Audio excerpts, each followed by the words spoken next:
Hola amigos, ¿qué tal? Tal vez ustedes me recuerden de aquella catedral de Notre Dame. Pues sí, yo soy el jorobado de Notre Dame, Quasimodo, o Cuasi para los amigos.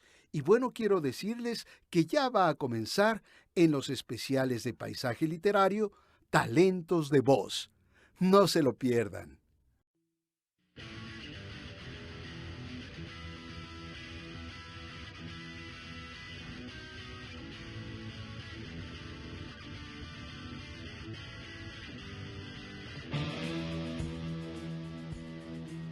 Talentos de voz.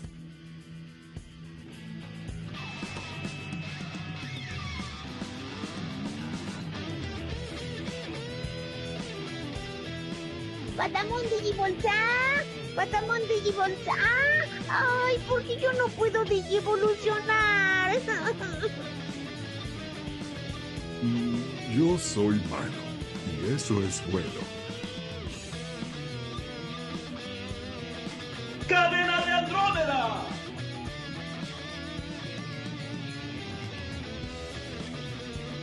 Ay, no estoy amargado. No me digan eso porque no estoy amargado, no estoy amargado y no estoy amargado. Ya me voy, adiós. ¡Uy! ¿Qué estás haciendo? ¡No! ¡Por favor! ¡Ay, Tampresito, me estás pisando el juanete! ¡Cabum! ¡Sangre sucia, mago! Didi, fuera de nuestro laboratorio. Pero el mundo será todo nuestro. Lo mismo que hacemos todas las noches. Tratar de conquistar el mundo. ¡Claro! Aquí estoy con Gustavo. Vamos a conquistar el mundo a través de paisaje literario.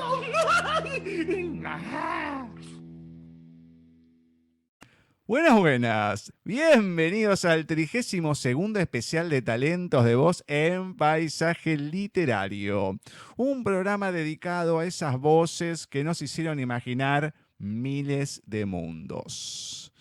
Hoy tenemos una charla súper especial. La persona con la cual vamos a estar charlando hoy es actriz, directora de doblaje, traductora y adaptadora mexicana, Fabiola Stevenson Aguirre, más conocida como Fabiola Stevenson. Ella es hija de dos grandes actores, como lo fueron Beatriz Aguirre y Guillermo Romano, y son dos personas muy importantes. No solamente para Fabiola, lógicamente, para ella han sido las personas más importantes quizás, pero lo vamos a hablar con ella mientras vaya transcurriendo esta entrevista, que es un punto de inflexión en lo que son estos especiales. Por algunas preguntas, cómo se fueron transformando a partir de esta entrevista, por cosas que se van dando desde la risa, el sarcasmo y la emoción, sobre todo, y lo importante que es no lo que se está diciendo, sino cómo se está diciendo. Préstenle atención.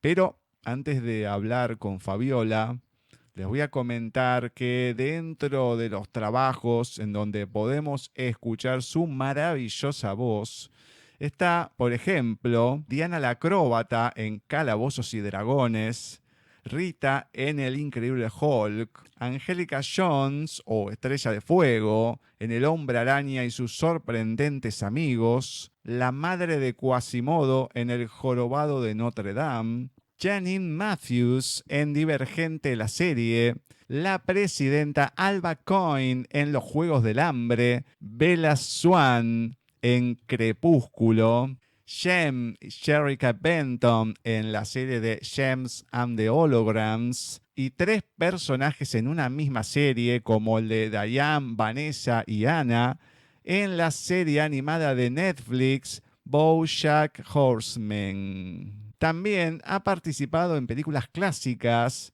como Cortocircuito 2, Rain Man, Milagro en la calle 8, Harry y los Henderson, Viaje Insólito y Footloose. Vamos a presentar a Fabiola, a ver qué tiene para contarnos.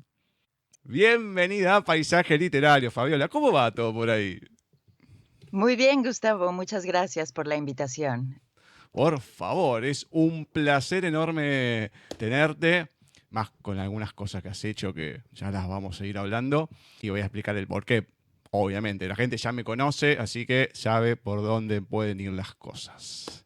Pero bueno, para ir conociéndote, lo que es la actuación y cuándo y dónde, de qué manera llega el doblaje, cómo ha sido en tu vida, ¿no? Tanto la actuación, cómo nace y luego cómo llega todo el tema de empezar a trabajar de esto hasta llegar al doblaje y mucho más allá. Bueno, comencé a los 10 años porque tuve la fortuna de que mis papás, los dos, eran actores. Mi papá, Carlos Guillermo Stevenson, conocido como Guillermo Romano, era un actor muy conocido de doblaje en México. Él doblaba a Batman, a Adam West en la serie original de Batman, Misión Imposible, en fin, tenía una voz espectacular y muy reconocida. Mi mamá era una actriz de televisión, teatro y cine también muy conocida, telenovelas y mucho doblaje también. Ella dobló a la reportera del crimen en Angela Lansbury. Su nombre era Beatriz Aguirre. Para empezar por ahí, pues ya tengo unos excelentes maestros, ¿no?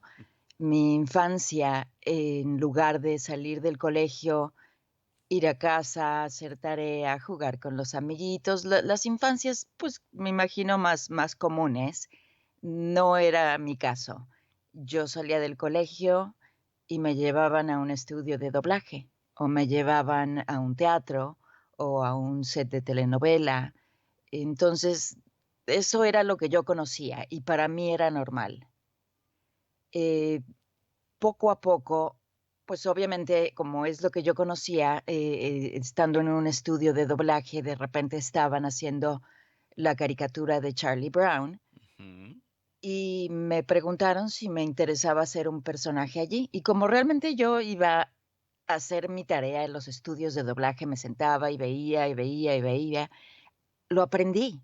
No sé si fue innato o lo absorbí de tanto verlo, que cuando comencé, pues fue ya muy natural para mí, la verdad. Y ese fue mi primer trabajo a los 10 años, el personaje de Violeta en Charlie Brown. Nunca tuve una educación formal de actuación porque tenía 2 megamaestros en casa. Así que, ¿qué más podía pedir realmente? Digamos que ya, sí, obviamente, más allá de llevarlo en la sangre, tener esa ventaja, digamos, ¿no? De ir adquiriéndolo de otra manera, las cosas. Pero también muchas de las entrevistas que vengo haciendo y cuando vienen de esta manera, ¿no? Ya desde la cuna, digamos, es como que también la infancia ha sido distinta, más allá que, como contabas, de ir a hacer la tarea a los estudios, de ir a ver y demás. Pero, no sé, a veces el actor, si bien todos somos personas y por más ser actor, si uno tiene una personalidad media turbulenta, bueno, el actor no es que te salva demasiado, ¿no? Pero es como al tener otra sensibilidad, creo que también van manejando de otra manera las cosas que a lo mejor otros chicos que han tenido padres con otras profesiones. Claro, sí, totalmente de acuerdo. A mí, hablando de tu padre, y lo remarco en esto, más allá de la serie, yo ya tengo una cierta edad, y en los 80 acá la daban y mucho, y más la empezaron a dar en el 89, cuando se estrena la película de Tim Burton de Batman. Ajá. Y más allá que yo ya la conocía de antes, me alegró mucho, si es que no me equivoco y no tengo mal el oído, hace algunos años atrás se hicieron unas películas animadas, pero basándose en el Batman antiguo y con la voz original de Adam West, y si no me equivoco, a lo mejor me estoy equivocando y la voz era muy parecida, pero era la de tu padre también, o no, en el doblaje. Fíjate que los dos, él y yo, somos de lo peor. Bueno, él era de lo peor, pero porque hemos hecho tantas cosas que de repente ya se nos olvidan. Hay mucha gente que se dedica a hacer sitios de internet con la información de los actores de doblaje y de repente veo y digo, mira, claro, ya se me había olvidado que hice eso, no tenía ni idea. Y mi papá era igual. Nos recordaba a la gente qué es lo que habíamos hecho, pero no dudo que lo haya hecho. No dudo que lo haya hecho. También hizo muchas películas de Disney. El Rey Tritón fue en La Sirenita, el papá de La Sirenita. En Hércules fue Zeus. Muy, muy reconocida su voz, muy reconocida. No, totalmente reconocida. Pero a lo que voy es cuando... yo soy muy fan del dibujo animado, ¿no? Y más de lo que es Batman. Entonces, cuando veo una película animada de Batman, qué sé yo, que son las que más hay, las suelo ver y todo. Entonces, cuando empiezo a escuchar, no veo de qué se trata. Directamente me lo pongo a escuchar. Y digo, pero pará, esto no es algo de lo que vienen haciendo.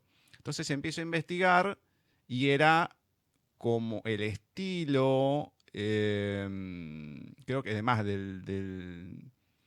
ahora no me acuerdo el nombre, pero de la serie antigua, de los que habían hecho los personajes carne y hueso, solamente quedaba la que hacía Gatúbela. Entonces, claro, la voz en inglés era la de ella y, bueno, estaba Adam West todavía vivo y todo. Y obviamente se hizo el doblaje latino, pero el Batman como si fuera la serie bien de los 60. Yo ¿pero por qué lo identifiqué? Porque escucho la voz, la misma voz del Batman de los 60, del Batman de Hanna-Barbera también, de los Super Amigos. Digo, pará, esto no es lo que estoy acostumbrado a escuchar. Y eso es lo que me llamó la atención y lo bueno, por lo menos, de decir, se preocuparon por poner en latino también las mismas voces después de tanto tiempo. Como mantener la magia en ese sentido. Y eso, bueno, uno obviamente al consumirlo y al conocerlo también se agradece siempre, que por lo menos tengan esa delicadeza, ¿no? De mantener las cosas. Muy cierto. De acuerdo completamente, sí.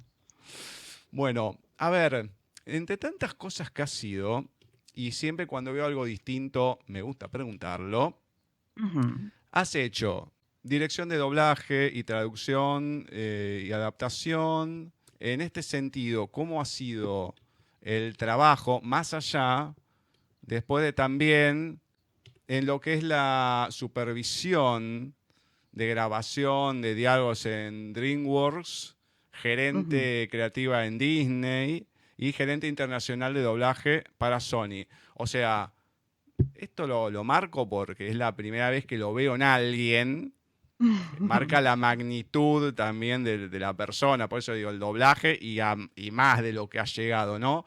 Pero por favor, a ver, si llegaste acá es porque ha sido merecido, pero la dirección, la adaptación y en estos trabajos que has tenido que ocupar, ¿cómo es? Porque uno conoce el trabajo, sí, del actor del doblaje, alguna dirección, pero todo esto es un trabajo mucho mayor. Bueno, sí. En algún momento, te cuento cómo es que llegué a todo eso. En algún momento, como todas las familias, me imagino que todavía pasa, que viven fuera de Estados Unidos, queríamos venir los niños, tengo un hermano mayor, queríamos venir a Disneylandia. Entonces venimos a Disneylandia toda la familia y al estar acá descubrimos que mi papá tenía problemas del corazón entonces no podía vivir en la Ciudad de México porque era muy alto. Regresamos a México y él decidió, empezaron a abrir estudios de doblaje aquí en Los Ángeles, que es donde yo radico, y decidió venir a vivir acá por cuestiones de salud. Mi mamá se quedó en México por su carrera profesional allá, pues que estaba en apogeo. Y en todos los veranos del colegio veníamos mi hermano y yo de vacaciones a Los Ángeles. Y en los veranos, pues también íbamos a los estudios de doblaje y hacíamos nuestros pininos acá también en Los Ángeles, en el doblaje. Y al salir de la preparatoria en México, vine de vacaciones a Los Ángeles y me quedé. Ya nunca regresé a México. Entonces, estando aquí, comencé a trabajar en un estudio de doblaje que se llamaba Intersound y otro Magnum. En Magnum hacía básicamente doblaje, que ahí fue donde hice una serie que tiene muchos seguidores, que se llama Gem. Gem y los hologramas. Por favor, ¿qué serie? Y yo era Gem. Y empecé a hacer la transición al lado administrativo cuando trabajé en Intersound, porque ahí me dedicaba más a hacer, era gerente de producción, entonces daba los llamados, hacía selecciones de los repartos, veía los horarios de los estudios, llegué a hacer subtitulaje también cuando estaba en Intersound, pero llegó un momento en que me sentía como atrapada, ya eso no era lo que quería, yo soy más creativa. Entonces, medio canto. Yo digo que yo no soy cantante. Yo puedo cantar, pero no soy cantante. Estoy muy consciente de mis limitaciones, que es muy importante. Y decidí regresar a México a probar una carrera como cantante, pero obviamente para entrenarme, tener la educación y sí poder llamarme cantante, no nada más decir que canto. Desafortunadamente fui a dar a un sitio en Televisa en donde solo si te sentabas en las piernas de alguien, te ponían atención. Solo si ibas a la clase de aeróbics a las 6 de la mañana con la pestaña postiza y la minifalda y el escote, te ponían atención. Y fue muy decepcionante, la verdad, porque pues yo no me presto a esas cosas y la mayoría de la gente conocía a mi mamá, sabía de su reputación, una reputación intachable, y no se metían conmigo por esa razón, porque sabían que ahí no pasaba nada. Entonces me crearon un trauma muy grande, porque yo cantaba, lo que cantaba en esa época, que de hecho grabé un disco, el cual no se vendió, ni lo vendí, ni lo promocioné, fue una cosa personal, de jazz y blues. Es un poco elitista. Entonces tampoco era lo que estaban buscando, porque en el sitio en donde yo estaba es donde salieron los grupos musicales de Garibaldi, por ejemplo. Y entonces nada que ver una cosa con la otra. Me llamaban a una audición, cantaba yo mis canciones de jazz, blues, lo que fuera, y francamente le gustaba mucho a la gente. Pero entre una audición y la otra teníamos esta cosa de, a ver, ven a la oficina del director, a ver qué puedes hacer por él. A ver, depende de lo que tú puedas hacer por él, él puede hacer por ti. Y como te digo, no me presté a eso, me creó un trauma porque me hicieron sentir que era muy mala, que de verdad no cantaba, que no podía hacerlo como yo creía que lo estaba haciendo, a pesar de que mucha gente me decía que lo estaba haciendo bien. Y dejé de cantar y desarrollé un pánico escénico a raíz de eso. Entonces, en mi decepción, estando en México, me contactó un amigo que en esa época estaba trabajando en Disney Character Voices. y me preguntó que si me interesaba, porque él sabía de mi historial en doblaje, me preguntó, ¿te interesa trabajar en México como gerente creativo? Y lo pensé como 3 segundos y le digo, claro que sí, pues ya estoy aquí, ¿por qué no, verdad? Y fue una experiencia excelente, la verdad, porque tuve la oportunidad de supervisar unas películas muy importantes como Hércules, La Dama y el Vagabundo, Jaime y el Durazno Gigante, Toy Story 2, El Jorobado de Notre Dame. Y una de las experiencias en Disney que más me gustó fue, por ejemplo, en Jaime y el Durazno Gigante. Dirigí a mi mamá, ella hizo la voz de la Mariquita en español, pero se puso súper nerviosa conmigo en el estudio cuando llegó la hora de cantar, y ella cantaba muy lindo, tenía una voz muy bonita, y no pudo cantar. Y lo que hacen normalmente en Disney cuando tienen a alguien que graba el diálogo, pero no es cantante, buscan a alguien que iguale el tono de voz. Y afortunadamente para mí, la que igualaba la voz de la Mariquita era yo. Entonces yo canté la canción, todo lo cantado de la Mariquita fui yo, y mi mamá es la voz hablada. Y me parece maravilloso, me encantó la experiencia de poder tener eso. Después descubrí que no me gustaba vivir en México, porque había vivido ya unos años como muy que te definen cuando estás creciendo, los había vivido aquí en Los Ángeles. Y como decimos en México, no sé si digan ustedes allá lo mismo, ya no me hallé en México. Sí. Entonces decidí buscar un trabajo acá en Los Ángeles, y casualmente estaba yo en uno de los estudios de doblaje en México, y le llegó un fax a una persona de una compañía llamada DreamWorks. Yo no había escuchado nunca de DreamWorks y le pregunté y me dijo, pues son estos, y es maravillosa la compañía, están apenas saliendo, aquí está su teléfono si quieres contactarlos. Pero por supuesto también de una mandé mi currículum, me llamaron a una entrevista, volé de México para Los Ángeles a hacer la entrevista. Usualmente una entrevista, no sé, media hora, 1 hora, si acaso se dan cuenta de lo que están buscando, si eres lo que quieren, si tienen clic entre tú y la compañía, etcétera. Pues duró como 5 o 6 horas mi entrevista.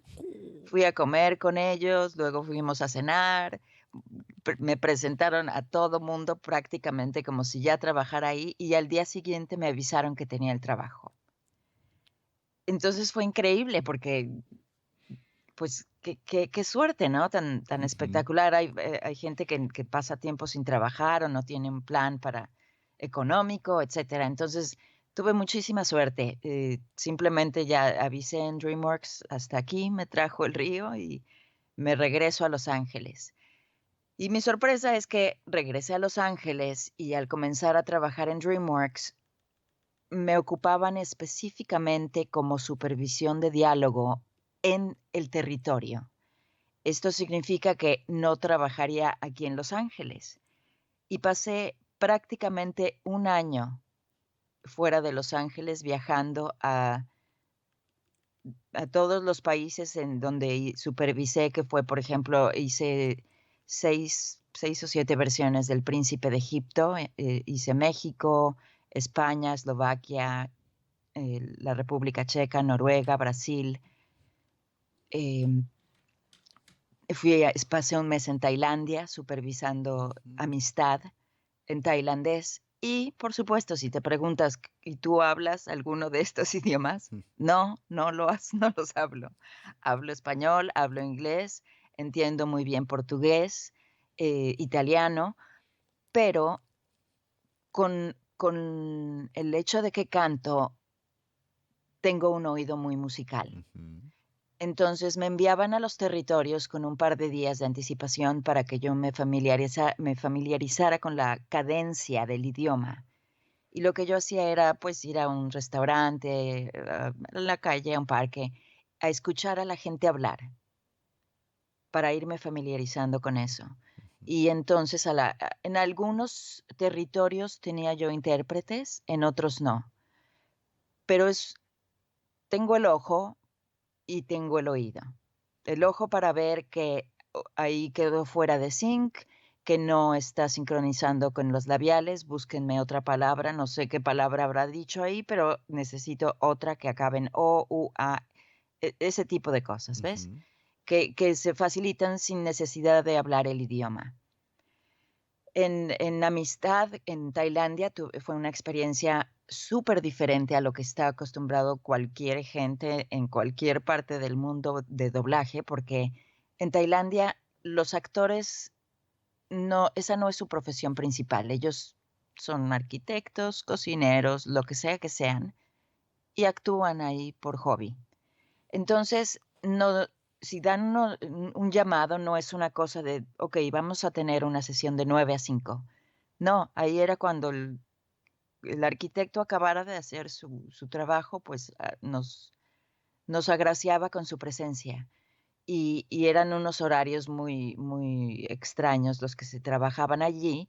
Y aparte, lo que hacían es que ponen la imagen y les dan el libreto y les pasan toda una escena completa, la ven y después graban toda la escena completa corrida. Y mira que Amistad era una película súper difícil porque eran escenas en la corte y mucho diálogo. Y entonces lo que hacen es que entran consistentemente tarde, van como persiguiendo el diálogo y cuando terminan de grabar la escena, lo mueven unos cuadros hacia la izquierda, hacia la derecha, según vaya el actor, y todo caía en donde tenía que caer. Era impresionante.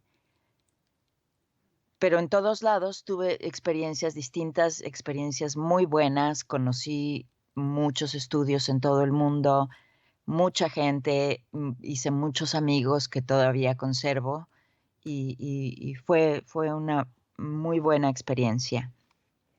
Pero de repente dije, ok, estoy ya muy cansada de viajar y muy solo también, porque era yo sola, llegaba al territorio, supervisaba y te atienden los dueños de los estudios. El primer día eres la novedad.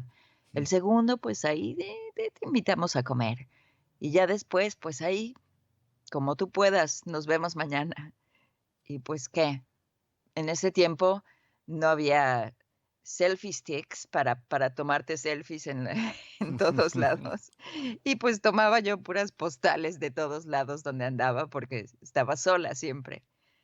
Y bueno, pero igual fue una súper experiencia. Estoy segura, sobre todo por razones económicas, de que nunca hubiera conocido todos esos países yo sola. Jamás. Fue gracias a ese trabajo. Y cuando ya de plano, te digo, terminé de estar ahí porque era demasiado matado y mucha soledad,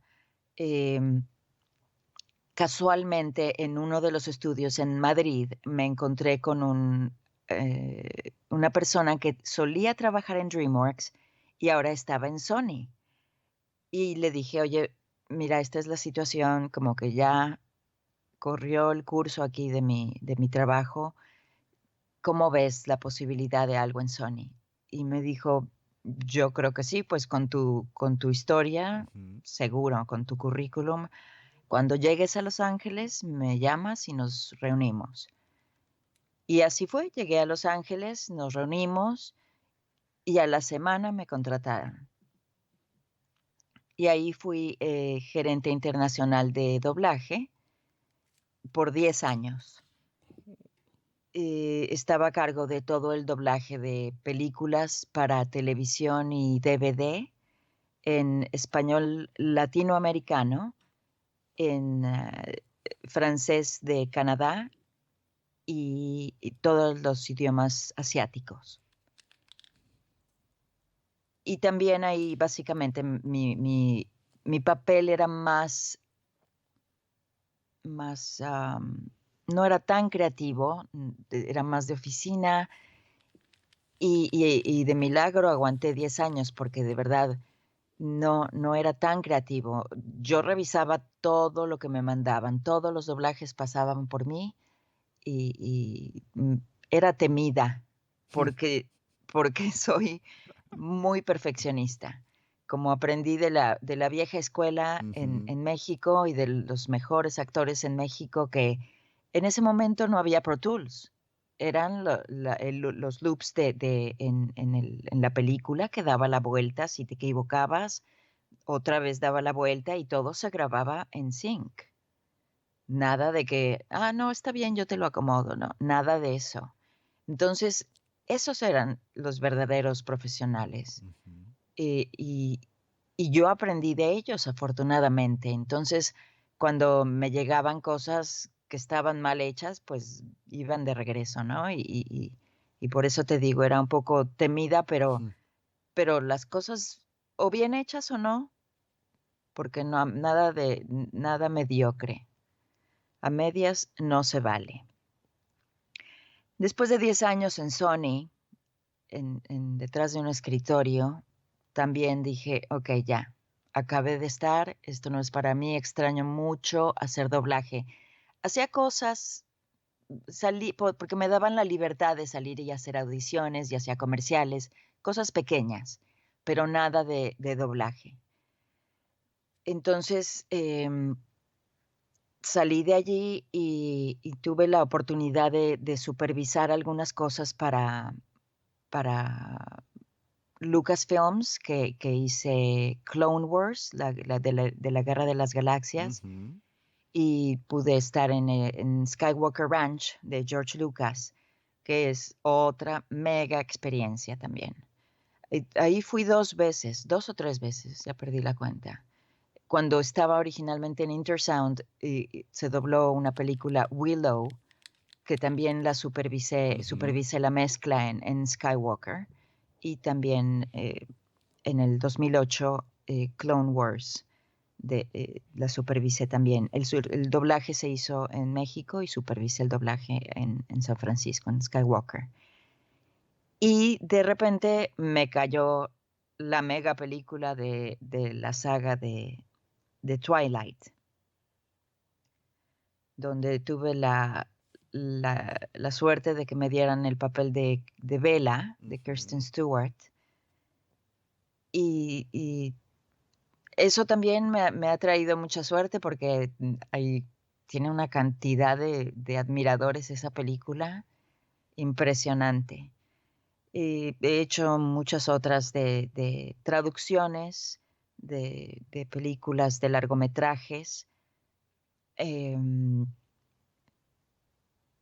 Trabajo desde el 2013 en una telenovela que se llama Belleza y Poder, acá en Los Ángeles, Bold and the Beautiful, y soy la voz de Rena Sofer. La actriz se llama Rena Sofer y el personaje es Queen Fuller, y es súper divertida, es de los papeles que más me han gustado.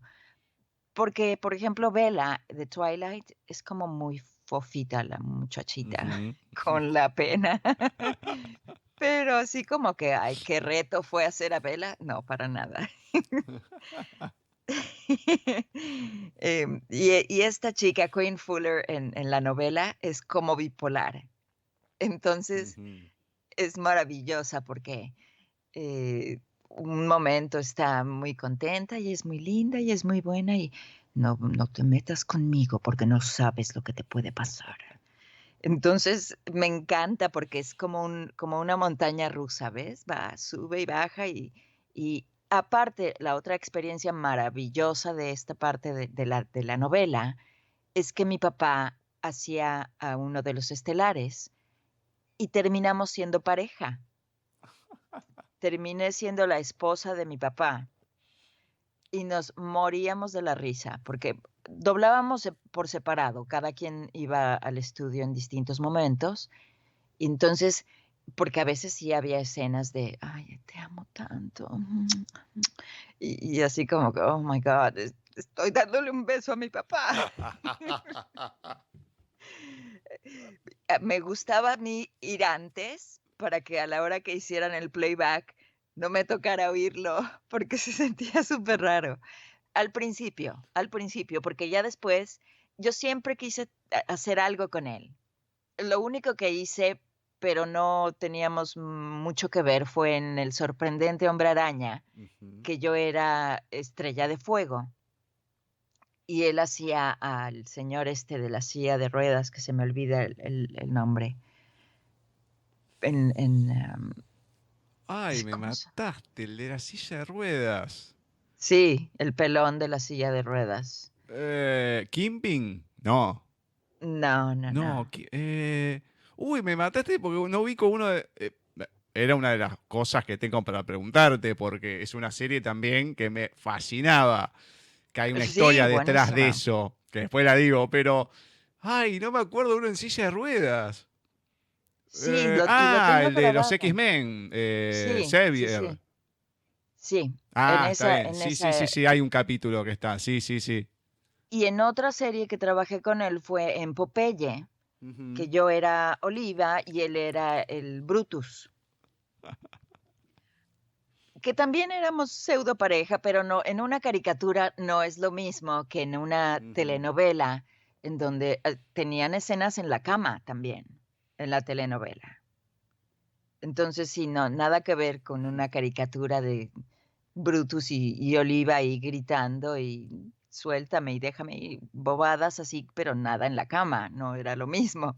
Entonces fue una bonita experiencia haber podido hacer eso. Después, en el 2015, salió la saga de Insurgente y Divergente, y ahí doblé a Kate Winslet, que me gustó mucho también porque era la mala, la villana de la película. Me encanta ser villanas, me gusta, más que la buena.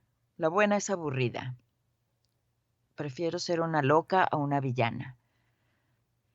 Es más reto. Y en 2015, también en marzo, salió una serie espectacular de Netflix que se llama BoJack Horseman.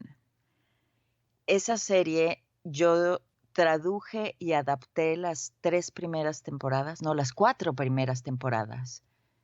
Súper difícil de traducir y adaptar no sé si has tenido oportunidad de ver BoJack Horseman. No la vi. Dicen groserías, tienen sexo, cualquier cantidad de doble sentido. Pues es Netflix, ¿no? Todo se vale. Pero eran muchos localismos. Entonces era un reto para mí la traducción y adaptación porque era para Latinoamérica en general, no solo México. Sí, de repente se meten mexicanismos, pero hay que meter cosas que se entiendan en el resto de Latinoamérica, como sabes, ¿no? Y allí tuve 3 papeles principales. Era la voz de Diane, una escritora, una publicista y las 2 con voces muy diferentes. De hecho, tengo grabada una escena con ellas donde hablo conmigo misma. Y la otra publicista también con una voz muy diferente. Por ejemplo, Diane tiene la escena con Ana Spanakopita y dice: hola, Diane. Ana, ¿qué estás haciendo aquí? Nada, estaba abierto tu coche, así que entré. Pero yo lo dejé cerrado. Y entonces ese tipo de voces así que hablo conmigo misma y como son tan distintas, ni cuenta te das. Y la otra era Vanessa Gecko, que era: hola, ¿cómo estás? ¡Qué gusto de verte! También muy diferente la voz. Entonces me podía salir con la mía, hasta las 3 podían hablar juntas y ni quien se enterara. Y sin necesidad de hacerle ajustes a la grabación, ¿no? Para manipular la voz. Y súper divertida esa serie. Fueron 6 temporadas. Desafortunadamente ya la cortaron de Netflix. A lo mejor vuelve porque tiene una cantidad de fans impresionantes. Impresionantes. Tenemos grupos de seguidores en Facebook. Y muy, muy, muy buena la serie. Y de repente también, después de eso, en el 2015, CBS y un estudio en México del grupo Macías me contrataron para dirigir a Jaime Camil en el doblaje de Jane the Virgin. La serie se dobla en México, pero él vive acá y querían, no sé, a lo mejor, no sé si querían ellos o él tenía por su contrato la prioridad de doblarse a sí mismo en español. Entonces, tuve la suerte de trabajar con él por las 5 temporadas, creo que fueron, de Jane the Virgin. Divertidísimo, Jaime, nos divertíamos muchísimo cada sesión que teníamos. Y entre una y otra cosa, hice varias otras películas, una de terror que se llama Siniestro, también gritos, lloriqueos, el Last Witch Hunter, no sé cómo le pusieron en español. Ahí hice una bruja también. Esos personajes me gustan porque son, te digo, más retantes que las buenas. En Hunger Games, los Juegos del Hambre, hice a la presidenta Alma Coin, que es la voz de Julianne Moore, y a ella la doblé también en otra película de un avión. ¿Cómo se llama esa película? Se me olvidó. Non-Stop se llama la película. He narrado 18 audiolibros hasta la fecha, espero que sean más. Me encanta hacerlo. Para mí narrar un audiolibro es como ir al gimnasio de la voz. ¿Por qué? Porque en doblaje tengo la referencia visual de la persona, de cómo se ve, de qué es lo que está haciendo. Ya lo hizo esa persona de una forma específica y lo tengo que igualar. A veces, por suerte, puedo hacerlo mejor que la persona, pero en general estás imitando algo que ya se hizo y no tienes esa libertad creativa que tienes con un audiolibro.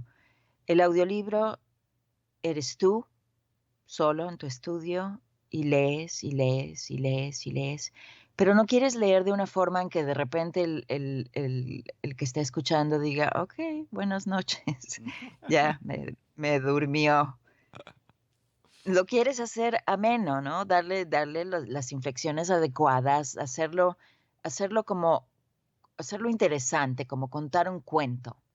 Aunque no sea un cuento, porque muchos de los libros que leo no son cuentos, algunos son novelas, algunos son de autoayuda. He hecho 3, 4 cristianos, pero aún así le tienes que dar una cierta cadencia, ciertas entonaciones, que no se vuelva monótono, pero que tampoco se vuelva la misma cancioncita. Porque yo, por ejemplo, escucho a veces noticieros en México. No sé cómo sean en Argentina, pero yo en México escucho noticieros.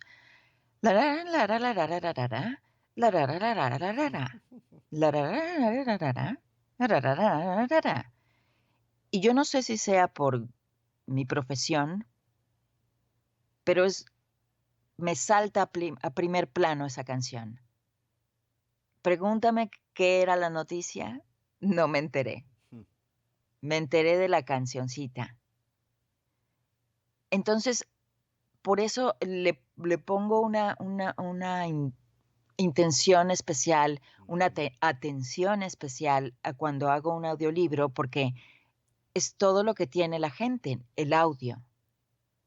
Y entonces yo tengo que transmitir todo lo que está pasando para que se puedan imaginar y todo, y de una manera interesante que los enganche, que no los digan, ok, ya, acabé, pum, paran.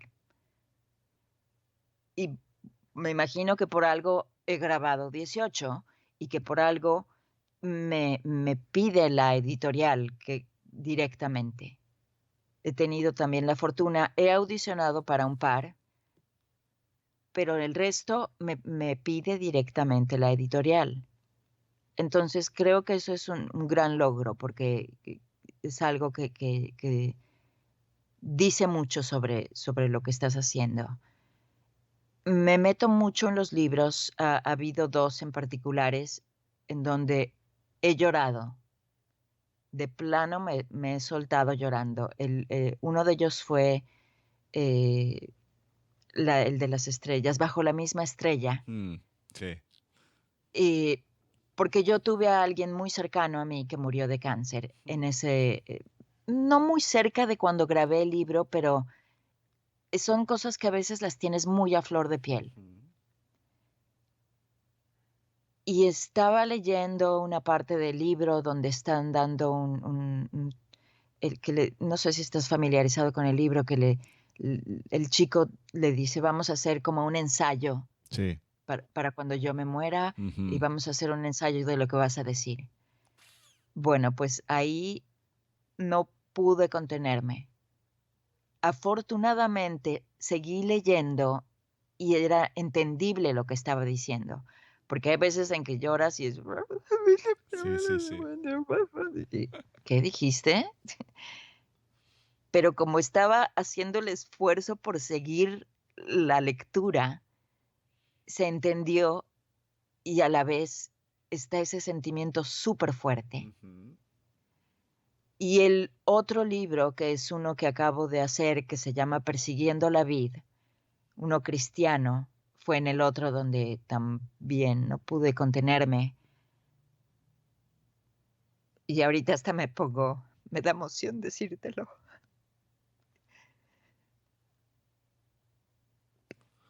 Mi mamá murió hace 1 año. Va a ser 1 año justo en 10 días. Y estaba yo leyendo este libro en donde decía que cuando llegas al cielo hay un banquete enorme, comida y comida. Y mi mamá amaba tanto comer. Siempre comía, hasta piedras le dabas y se las comía. Entonces, cuando leí eso, pensé en mi mamá llegando al cielo y viendo esa mesa con comida y me dio una emoción. Lloré como ahorita, ¿no? Lloré, pero de alegría, no tristeza. Obviamente tengo una tristeza muy grande de haberla Sí. perdido.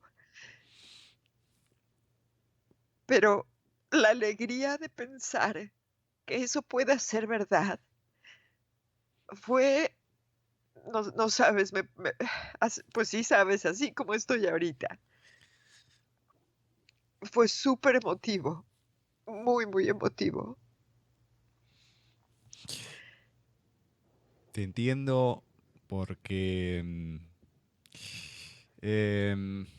a mí me pasó algo parecido.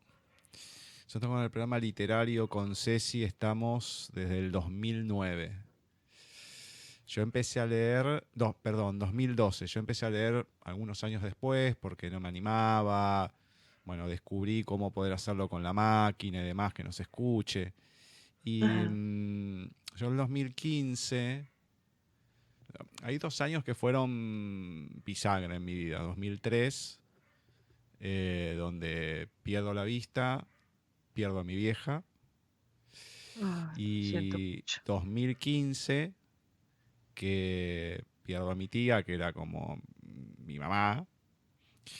Y al poco tiempo caigo internado por el tema del trasplante y demás, con histoplasmosis, 1 mes y medio internado, donde para mí, o sea, le llegó de alguna manera al médico porque no encontraban y cómo sacarme. Bueno, me sacaron la inmunosupresión, empiezo a recuperar, bueno, compliqué entubado, un montón de cosas. Que mucha gente no podía creer cómo salí de esa, porque muchos decían, no, ya estaban, no te digo firmando nada, pero como diciendo, no sale. Wow. Y salgo de eso y me entero de 2, 3 casos que le pasó lo mismo, pero terminaron con una disfunción de los órganos. Entonces yo ahí caigo realmente lo que me podía haber pasado. Y cuando empiezo a leer,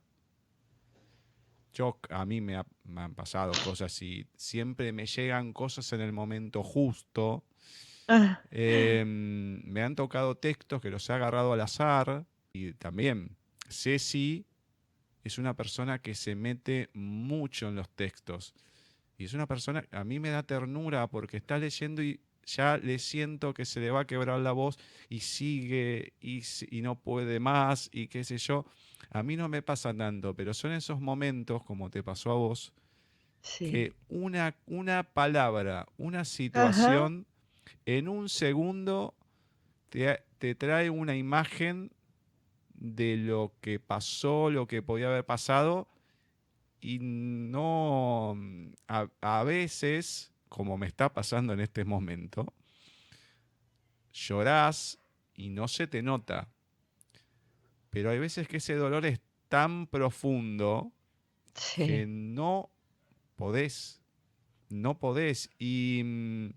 Y lejos, por lo menos a mi perspectiva, lejos de ensuciar lo que estás haciendo, le estás dando más allá de lo que le podés dar al otro, porque es algo que te está pasando a vos, es inevitable.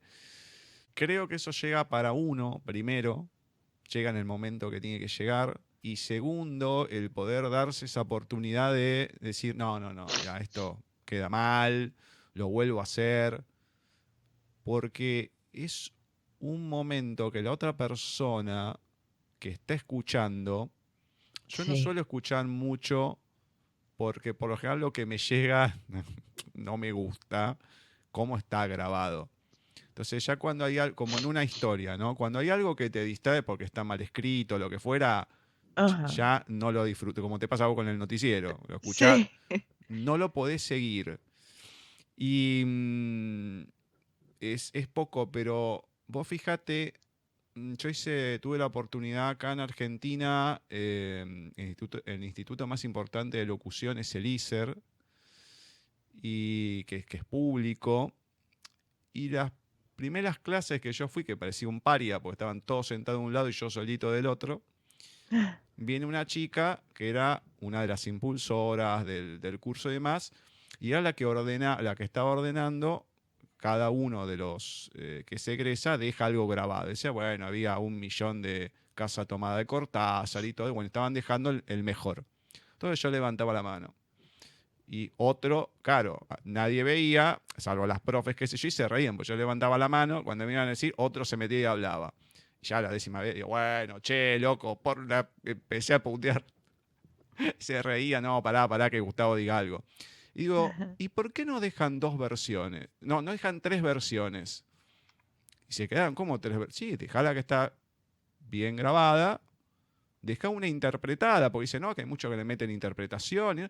Deja una interpretada y deja una, si da, que estén editables, que estén leídos por 2 personas. Y se me quedaron... Yo sentí como que se me quedaban mirando y se miraban entre ellas. Como diciendo, ¿cómo no se nos ocurrió? A lo mejor no prestar atención al escuchar, no sé, a mí me gusta cuando la lectura tiene algo, no es que está bien, está perfecta, está re linda. A mí me gusta que la lectura tenga, que te dé algo más allá de lo que están leyendo, que haya Claro, que una tenga emoción. profundidad. Claro, entonces... como te decía, para mí eso llega de 2 maneras, no solamente porque te tiene que llegar a vos, sino por también al ser la persona, porque a lo mejor otra persona, como te dije, lo corta, lo regraba desde la frase anterior o lo que fuera, el capítulo, y qué sé yo, y vos no, lo dejás y a mí es algo que me fascina cuando encuentro algo así. Entonces todo un combo, te llega porque te tiene que llegar y es como diciendo, yo cuento, diciendo, tengo tiempo contando las cosas. Yo la conté varias veces. Como conté, mi tía falleció en el 2015. 2016, 2017. Mi hermano cumplía 51 años. Hay uno, yo tengo dos hermanos, dos armados. La madrina era mi tía. Ella quería ser mi madrina, bueno, no lo fue, fue una de mi tía, bueno, no importa. La cuestión que lo estoy llamando al celular, nada, ocupado. Digo, ¿cómo me puede dar ocupado? No lo puedo creer. Bueno, tuve como 10 minutos, subo. Vengo acá a mi habitación, me siento, digo, voy a ver los mails. Bajo, no suelo entrar a todos, y ese lo vi que no solía entrar al de esa persona, entro. La primera frase decía, yo soy de Elda, señores, como cantaba Pedrito Rico. Y me eché a reír. Elda es un pueblito chiquito de España. Elda se llamaba mi tía. Es el único lugar en el mundo que se llama así. Wow. Y recién ahí se me ocurre llamar a mi tía. Recién ahí se me ocurre llamar a mi cuñada. Cuando la llamo a mi cuñada, digo, mirá, hola, Car, que esto, el otro. Ay, no, sí, porque se quedó sin batería. Bueno, qué sé yo. Digo, mirá, yo te cuento esto porque mi hermano, vos sabés que Gabriel es un descreído. Cuando le cuento, perdón por lo que voy a decir, se queda duro y dice, ¡a la mierda! Y se queda re dura. Digo, mira, yo te voy a pasar el mail. Yo no sé qué más decía el mail. No lo vi. Cuando lo llamo a mi hermano a la noche, todavía riéndome de la situación, digo, bueno, sí, yo sé que vos no crees en esto. Dice, no, ¿quién te dijo que no creo? Y estaba, pero emocionado mal. Y mi hermano, yo siempre lo digo, cuando murió mi abuela, hace muchos años, año 82, cambió. Cuando murió mi vieja, cambió. Es como que se fue endureciendo más. Cuando fue mi tía, peor. Yo creo que lo aflojó de una manera, no es que está muy suelto hoy en día, no estoy diciendo eso, pero en ese momento lo debe haber aflojado, eso o algo más, no sé, porque, digo, te lo reenvío para que veas que tiene la fecha de hoy, o sea, que no es que te estoy agarrando algo de hace 2 años y se lo estoy mandando de prepo. Esas cosas cuando suceden, más allá del creer o no creer, ¿no?, de cada uno, pero pasan por algo y hay que aceptarlas. Entonces, sí, a mí me fascina cuando pasan estas cosas más allá obviamente, de esa emoción, pero no esa emoción de decir, no sé, se murió mi mamá, no. Esa emoción como lo que estás contando, de decir, mirá, esto. Y poder tener eso y entre la felicidad seguir y que quede además. Porque seguramente le debe haber causado esa parte muchas sensaciones a muchas. No sé si alguna vez tuviste una devolución de eso, de alguien. Pero yo creo que debe haber causado muchas sensaciones. Hay comentarios en el sitio porque están en audible.com, los audiolibros, y tienen críticas, comentarios, pero son en general que muy buena narradora, que nada específico a ese tipo de cosas, pero ahí están. Y tuve la suerte de que el director tuvo la sensibilidad de dejarlo, de aceptar que estaba bien, que se oía bien y que le daba mucho más valor lo que acababa de pasar, ¿no? Qué lindo, me encanta. Ay, Dios mío. Quédate ahí. que ya volvemos con Talentos de Voz.